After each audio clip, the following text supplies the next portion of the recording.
Hey guys, welcome back to another episode of the Promised Land podcast. I'm going to be straight with you from the very beginning. I'm absolutely boiling. This country is boiling. I am about to melt, but I'm coming to you. I'm recording this at 4 p.m., so pretty much like the height ish of the day in terms of heat or around that, afternoon time, around that. And I am melting in this room.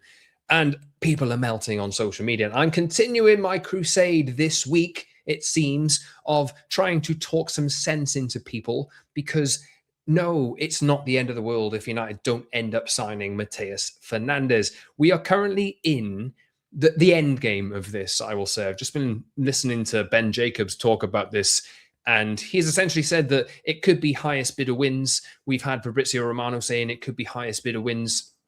There's indications that Matheus Fernandes is prepared to both join Tottenham and join Manchester United as well, and that he needs a bit of time to deliberate. But no team have put a bid in yet as I record this, and I am very aware that this could change at any point during the recording process of this or by the time that it's released compared to the time that you're listening to this. So it might be out of date, but I don't know. We'll probably get an answer soon. I think this end of June, start of July, end of financial year, new financial year might have a lot to do with United's maybe delays as well.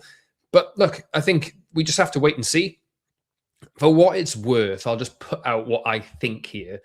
I kind of still have an inkling, just a gut feeling that he will end up picking United and that United will get a deal done for somewhere. Maybe they will overpay a little bit, but I think they will find somewhere with West Ham that is acceptable for them. That's my gut feeling. If it doesn't happen, then so be it. And we just have to move on. We have to look at other market opportunities. And I know that the question being asked on social media today is, well, what are the other opportunities? Which other player is out there that is going to come in and help United do the job that they're looking for out of this transfer that they're going to be doing?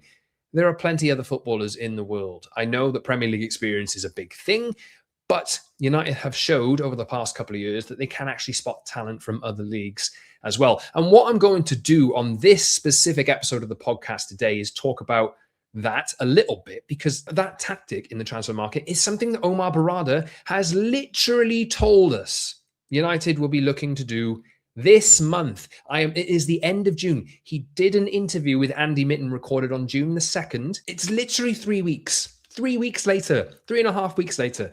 And people already have forgotten everything that he said. And my point is going to be here, because I haven't had the chance yet to actually dig into this and give my thoughts and my reaction to this interview, because it dropped when I was on the verge of going out to Canada for the World Cup. And then I had a couple of weeks off the podcast and I felt like the opportunity had gone to actually do this reaction point. But I feel like now we're at a point in time where people have already forgotten everything that the CEO of Manchester United said Manchester United were going to do in the summer. I don't understand why you have expectations that Manchester United will end up doing something when they've literally publicly communicated to you that they are not going to do those things. Well, we'll see. Actions speak louder than words, yes. But what I want to get across today in this time of panic, which it is, again, like people don't exactly know which way United are going to turn here and what they're going to do in the market. Like we say, this could change at any point in time over the next few days, and we'll get a conclusion on this Fernandes deal. But you just know, even if United did this signing on Matheus Fernandes and spent, say, £75 million on him and found a deal with West Ham for that, in 3 weeks' time, people will be thinking, well, United don't have any ambition because they haven't signed the next player yet. That is just the way that this goes. And I do try and keep never too high, never too low. And it is in the interests of me maintaining that, perspective today throughout this podcast. But there's just things that really wind me up on social media specifically. But the point is, Omar Berrada is literally telling you what Manchester United's plan is this summer and what Manchester United will do and won't do this summer. And for me, I'm going to believe what he's saying, because United have, and this has been my take on this podcast for a long time over the past couple of years. I listened to what this guy was saying since he came in as CEO. I listened to what the people in charge of the football club were saying and their reasoning for tough decisions that were taken, their reasoning for decisions that were made on coaches. And while I can acknowledge that they have got decisions wrong, I do feel as though they have taken Manchester United from where Manchester United were at the point that ownership change and the control of the footballing structure, at the point that they were at before they came in, I had no real hope at all that United were going to turn around, because in the end, the football operation was run by the Glazer family, and they didn't really have much of a clue about how to run a footballing operation, as was evidenced in the entire time after Sir Alex Ferguson and David Gill left the football club in 2013. They didn't have a clue about who to appoint into certain positions, right? And there are certain lines and communications which have been said in the past, which I'm going to give, and let me do this now, actually. I'm going to give you a direct comparison of what Manchester United's old CEO said about Manchester United and what Manchester United's current CEO has said about Manchester United. So do you remember the Ed Woodward quote that I always refer back to periodically on this podcast? He said, playing performance doesn't really have a meaningful impact on what we can do on the commercial side of the business. Do you remember he said that on a conference call? It must have been about a decade ago now, right? But that was the Ed Woodward quote, which haunted him and haunted Manchester United for years to come, because they were considered a joke. Playing performance on the pitch did not matter. Commercial was the only interest, and that was the big thing. And United have been operating for too long under that group of leaders by not getting results on the football pitch, and also at the same time overspending in the transfer market and acting irresponsibly because the intelligence wasn't there. So that quote, playing performance doesn't really have a meaningful impact on what we can do on the commercial side of the business. Compare that to Omar Berrada. It was important that we brought football back to the top of our priorities. We know that if our teams are successful, it's going to help every area of the business. Compare those two and then tell me, who would you prefer to have in charge of your football team? Who would you prefer to have running your football club? What attitude is the best attitude to move forward with? Because now, at the moment, I see people who are crying out for the days of Ed Woodward to go and overpay for a footballer that Manchester United might not feel is worth that amount of money. That's what I see. That's the sentiment that I feel at the moment.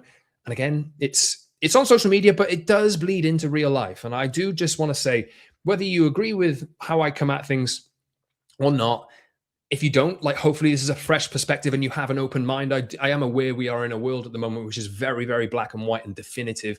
And this is my decision on this, and I will not even listen to a counter perspective. But that is night and day between what Ed Woodward was doing and what Omar Berrada is saying at Manchester United at the moment. Now, what I did and what I will do on this podcast today is I'll run through some of the key quotes from this interview that Omar Berrada did. I do want to say, to start with, that Andy Mitten, who was invited by Manchester United to actually do this interview, it went out on June the 4th, I think, and he was brought in by the club, and it was put out on the club's official channels, on their YouTube channel and on their Inside Carrington podcast as well. And I did listen to it at the time and did want to talk about it, but I've gone back to it today and had another listen.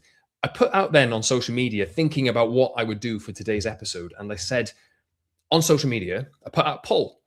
Did you watch or listen to Omar Berrada's interview with Andy Mitten earlier this month? The results as they stand, there's a 24-hour poll here. It's had over 1,000 votes so far. There's 22 hours left as I record this at this moment in time. 66% said yes. 33.7% said no. So we're pretty much 2/3 of people have listened or watched this interview. And I feel like it is a brilliant, brilliant interview. So I did want to just give a shout out and kudos to Andy Mitten for actually going in and conducting this in the right way. He asked difficult questions. It's quite easy for people to go into situations like that and not want to tick off anybody who sat in the room. He came in, I think his condition, listening to him, I think he did a Talk of the Devils episode after this as well. I think he said at the time, I went in on the condition that I could ask those difficult questions about ticketing, about, the ambitions of the football club, about the stadium, about all of this. There's nobody really any better than Andy Mitten to do this interview. And Manchester United recognized that. And Andy Mitten went in and did a fantastic job. I think he's done this a couple of years in a row now, maybe with Omar Berrada. And I think this one was the first one that went on the club's official channels, if I remember rightly. But my point is, there's not a better person to go in and do this interview. And kudos to Omar Berrada as well for actually sitting down and doing something that Manchester United's owners and the people in charge of Manchester United previous to him never did. Communicate about the direction of the football club and what your ambitions are for the football club. Remember, a few years ago, we were crying out for some communication from the very top. The Glazers now don't say a word. But there is a group of people who are in charge of the footballing operation, and Omar Berrada is one of them. Jim Ratcliffe does front up in the media a lot as well, and sometimes puts his foot in his mouth. But generally, we do get much more communication, whether that's positive or negative, from the people who are in charge of the football club at the moment. And the aspiration and the aim of the football club is out there publicly communicated. And it has been for a while. I've talked so often about what the club's stated ambitions have been, and that is to win the Premier League by 2028, to win the Women's Super League by 2028. They're clear goals. We never had those goals under the previous ownership and the people in charge of the football club. It was always go and get in the Champions League and then we'll ease off a little bit. But as long as we're in the Champions League, everything is fine. And people still think that attitude is still inside the football club, even though there are different people in charge of the football operation. So what I wanted to get across, again, was how important it is to actually sit with this interview, listen to it, pop it in your ears. It's a podcast. It's available. Like if you listen to this on a podcast platform, just look up Inside Carrington. It's the second most recent interview or episode that's come out on that feed. So go out and check it out. It's on YouTube as well. It's important. Like if you have time, if you're bothered by what United are doing at the moment and you're kind of getting swept up in the noise, take some time to actually sit and listen to this, or go out for a walk and listen to this. But take it in and understand what he's been saying. Don't gobble up snippets from aggregators and watch like little snippets of video, because it doesn't give you everything. Like this is a really good, like 50-odd minute interview, I think. And Andy Mitten did a great job. And Omar Berrada, credit to him as well, did a good job too. I know he's not everybody's favorite person, but my point is just listen to what the club are saying to you. I have some conclusions on it, and I'll get into some of the key quotes that I think you need to be reminded of at this moment in time, given the whole situation around the transfers at the moment at the end of June. There's still July, August left. Yeah, there's 2 months left yet. You know, so plenty of time. But before I do that, it's important to say to you, please subscribe to the podcast if you've not done so already. All the links are in the description. Go and vote in that poll as well, by the way, at @_Scott Saunders. I would really appreciate it to get a nice rounded view. And 66% of you, or 67% of people who did vote on that, have said that they listened to the interview. So maybe I'm preaching to the choir here. Maybe people didn't exactly like everything that he said, but at least he's pretty honest, I think, anyway. My conclusions from this, and I did have this write-up and these bullet points actually like written up 3 weeks ago or so. I just haven't actually had the chance to do this yet. I want to say there were some key quotes that he picked out, and I'll go into some more quotes in depth a little bit later on. He said, "My sense is the worst is behind us in terms of the difficulties that United had with jobs," and I don't know what he was leaning to there. Maybe that was position in the league as well, and the sentiment and the feeling. "My sense is the worst is behind us." And again, this is a direct quote from the CEO on what the intentions are. Just take it for what it is. And like, this is what I'm doing. I'm taking it for what it is. And if they don't deliver on it in the timeline that they have set out, I will have things to say about it. But until then, I'm giving them a chance, because they deserve a chance. Because last summer, they actually nailed the transfer window. In 2025, they nailed the transfer window. In the January before that, with Dorgu in heaven, they did pretty well in the transfer window as well. And it's only in this last year or so with that data and that recruitment team have actually come together and been like actually settled in place, because United have made a number of appointments. They've had some boo-boos as well, and people have left. But that is established and set, and they can move forward. And he's pretty trusting in that. But he said, again, direct quote, "Success is always about winning trophies." That's what Manchester United people should be saying, because it is. Success is always about winning trophies. That is the CEO. He is not coming at this trying to save a quick buck. If he is, he's lying. I don't think he's lying. Let me just say that.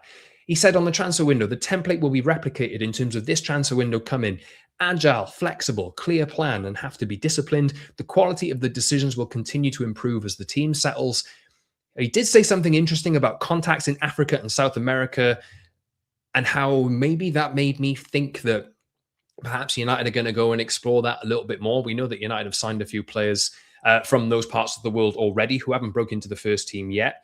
Diego Leon comes to mind. Kone comes to mind as well, and other players like that. He said on Michael Carrick, "We have the right coach for the squad you have and what you're trying to achieve over the coming years." He was asked about Ruben Amorim as well, who's just been appointed by AC Milan, and he was actually quite complimentary to him. And he did say something that I know that people didn't like to hear at the time when Amorim was making everybody miserable with the results and the football that United were playing. But he did say that Ruben Amorim deserves credit because he raised standards in the dressing room, and he wished him all the best. He has moved to AC Milan since, and I think Manchester United are going to play against AC Milan in a pre-season friendly as well, and that means Ruben Amorim might be coming back. I can't remember whether it's at Old Trafford or in Scandinavia. I can't remember the location of that friendly, but he will face against Manchester United in pre-season. So nice welcome back pretty early on. And he did even address, and Andy Mitten again put this question to him, asked him about the debt. I know that is a big issue that everybody is completely, utterly conscious of. How can you not be? It is a massive, massive concern. But he was carefully worded on it.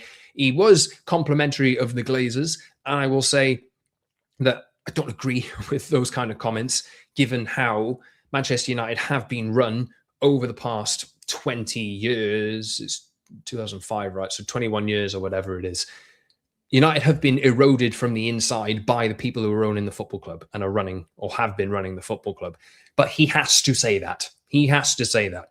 It's in the interests of him and the working dynamic at the football club at the moment for him to be complimentary. But again, before I get into the other quotes, it was important that we brought football back to the top of our priorities. We know that if our teams are successful, it's going to help every area of the business. So all of this lack of ambition and this utter disbelief that Manchester United aren't maybe going to outbid Tottenham for a player from West Ham, which, by the way, if they went to £85 million for him, Manchester United's transfer record is £89 million for Paul Pogba 10 years ago. They have to have a plan. They have to have boundaries. And the only way that they're going to move forward successfully is if they're careful and they have lines that they won't overstep. Maybe there is an argument to say that market is changing to such a certain degree and is so inflated at the moment that United do need to change tact. But as I said on the last episode of the podcast, I'm pretty sure United will have a set amount of money that they thought that they could spend this summer. Given the whole situation around everything, I'm pretty sure that that's how they're going to operate. And because the market has inflated or whatever, they could go to certain lengths and spend more money on those kinds of players. But you have to be aware at the same point that perhaps that would mean later down the line that they can't afford another player in another key position that they want to sign. And there's 2 months left of the transfer window yet. We're barely into it. It's barely 10 days old as I record this. Anyway, right, let's get into what he has said, because people need context here. And I'm going to, without wanting to kind of rip this, I'm going to take sections of this, but I would absolutely encourage you again to go to this podcast and check it out. It's on United's official channels. Great job done by Andy Mitten again. But if you're thinking that United are unambitious and they're just happy with Champions League and that they don't have a clue what they're doing, just listen to what the guy is telling you from the very top. It'll save you a lot of hassle. It will. And I wanted to get this across today because I feel as though I'm one of few voices out there at the moment that is not peddling this line of calm, but I'm coming at it from a situation of I actually do trust in what they're doing. And I don't agree with everything that they have done in the past, but at least they've said, we're doing this. We want to achieve this by this date. This is our ambition.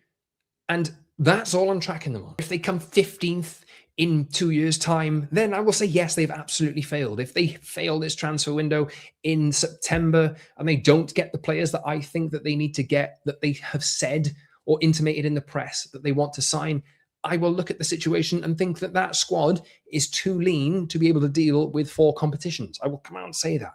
I will. Until that time comes, I will let them get on with it in the best way that they think is possible. He said this about this summer's transfer window on the 2nd of June. It is currently the 25th of June. That's, oh my God, it's barely any time's passed already. Anyway, he said, I think the template for what we did last summer will be replicated. You always go into a window and you don't know how you're going to come out of it. You have to be really prepared. You have to have a clear plan. You have to know exactly what positions you're looking to strengthen, and you also have to be prepared for any eventuality. There could be exits we're not expecting. There could be opportunities in the market that perhaps weren't there at the beginning of the window. So we have to be ready. We have to be agile and flexible. But we have a clear plan. Jason Wilcox, sporting director, and his team are very well set up to execute that plan. I do think what we saw last season is a good way forward for us, which is what we want: a mix of experience and youth. We want a mix of players who've demonstrated that they can perform in the Premier League, and perhaps also players who are doing very well outside of the Premier League. But I've bolded this bit, but we will always do it on our terms, ensuring that whatever decision we take is not just for the short term, but also for the long term. So he's literally told you before United have signed anybody, we will always do it on our terms. There's a question I'll get into a little bit later, talking about the role agents play in this as well. I thought that was quite interesting because George Mendes is representing Matheus Fernandes in this transfer, and I think working with West Ham in order to get them the best deal in this situation as well. But he said that we will always do it on our terms, ensuring that whatever decision we take is not just for the short term, but also for the long term. I did have a point to make just on being flexible. I think they will go big if they need to go big, if they feel the player is the right player. They have already done that last year. Do you remember when it took them 7 weeks to sign Bryan Mbeumo?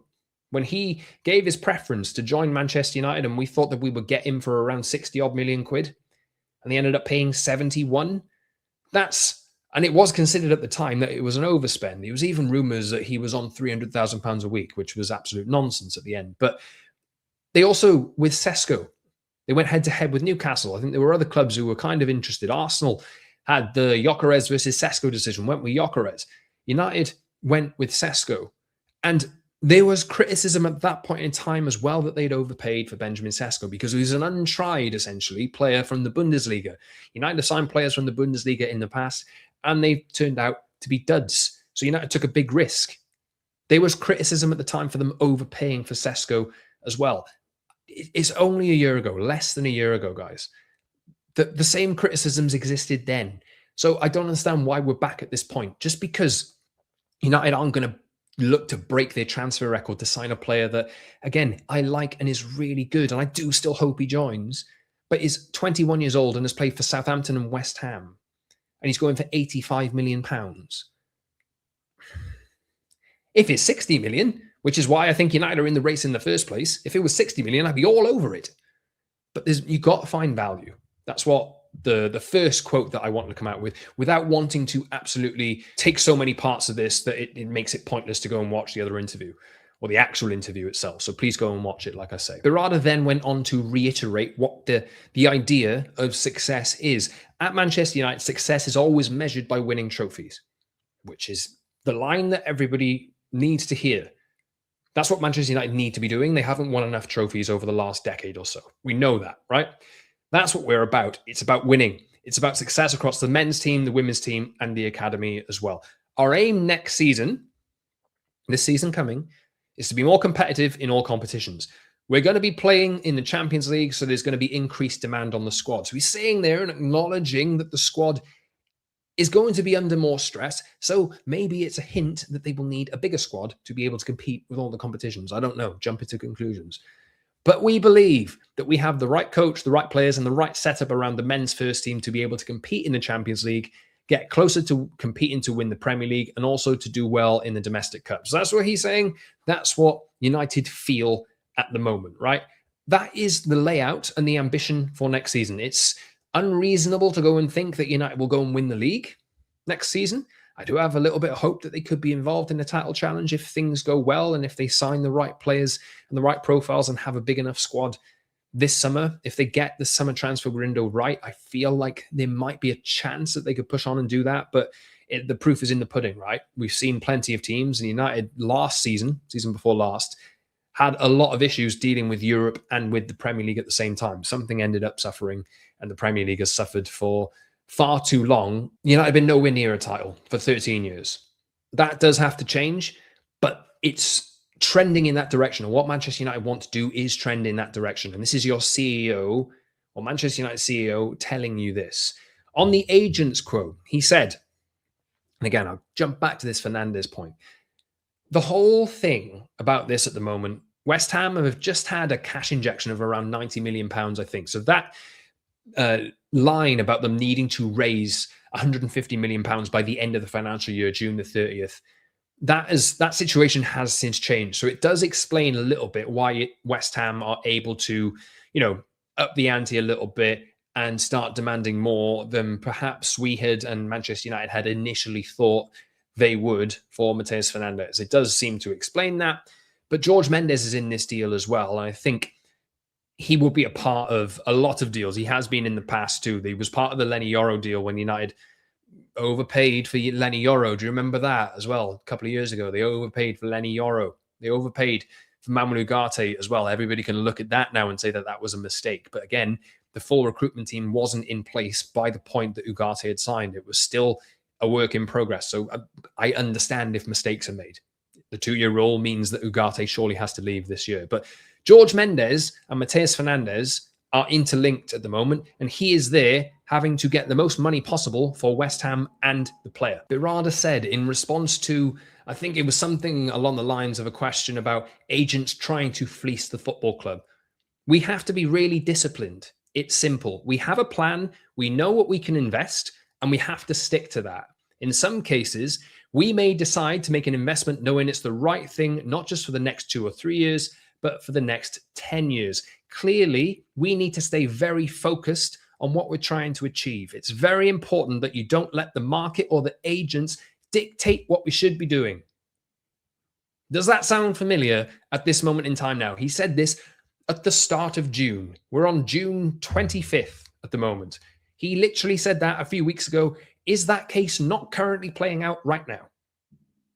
Is that lack of ambition from Manchester United? Or is that simply Manchester United CEO and Manchester United sticking to their word that they established and put out there about 3 weeks ago? It's funny how fast things change and how streams of updates on players that United are trying to sign every hour. There's a new update. Sometimes there's an update from 2 days ago that is presented as a new update.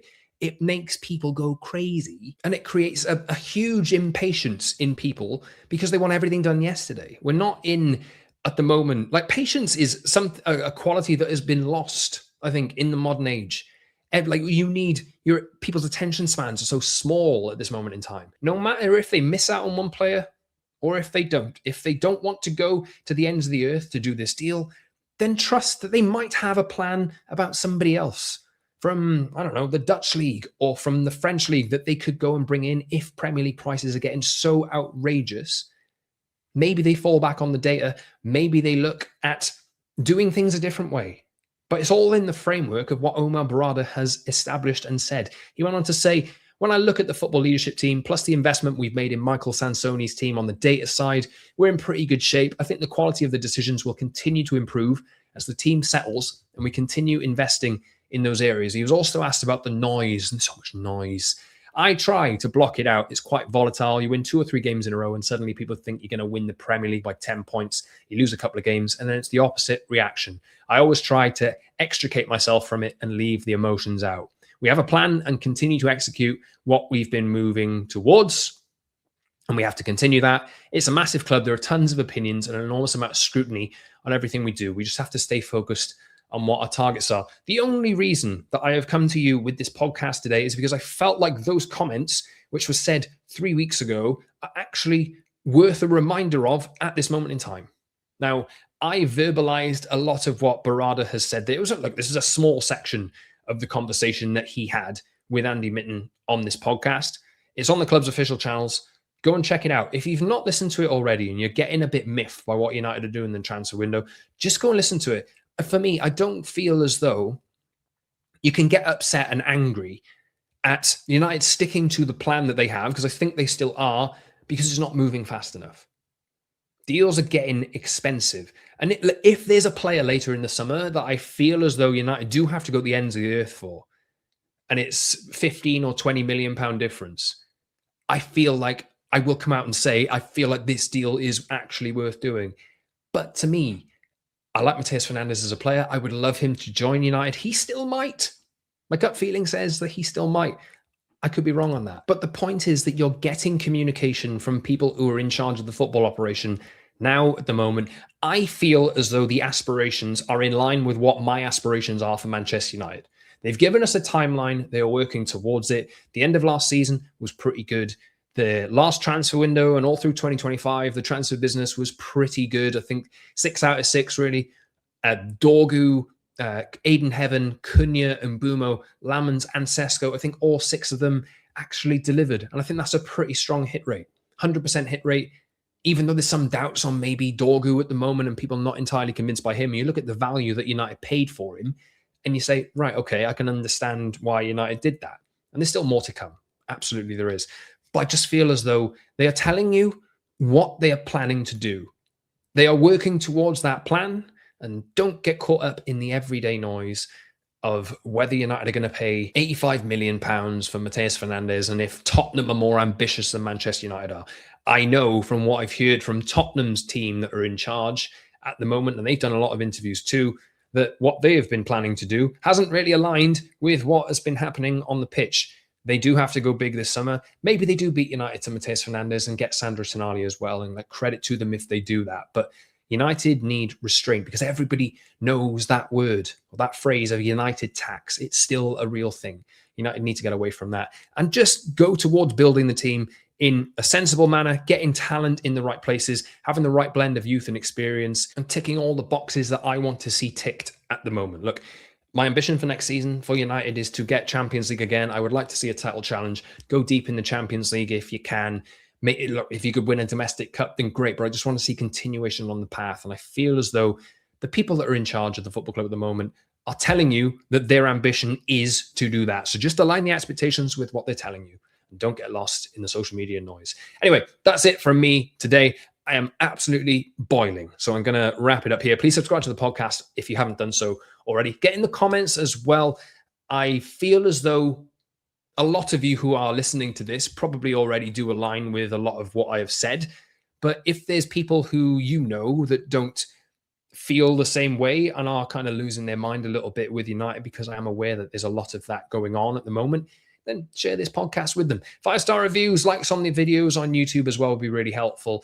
And get in that poll on social media at @_Scott Saunders on X, Instagram, and TikTok as well. Follow me over there. And I'll see you soon, everyone, for another episode of TPL. Maybe we do get an update on this Fernandes deal in the next few days. I'll be there when I can to do a reaction to whatever the news is. But see you next time for another episode of TPL, everyone. Go and check out that official podcast as well. See you next time, everyone, and have a great day.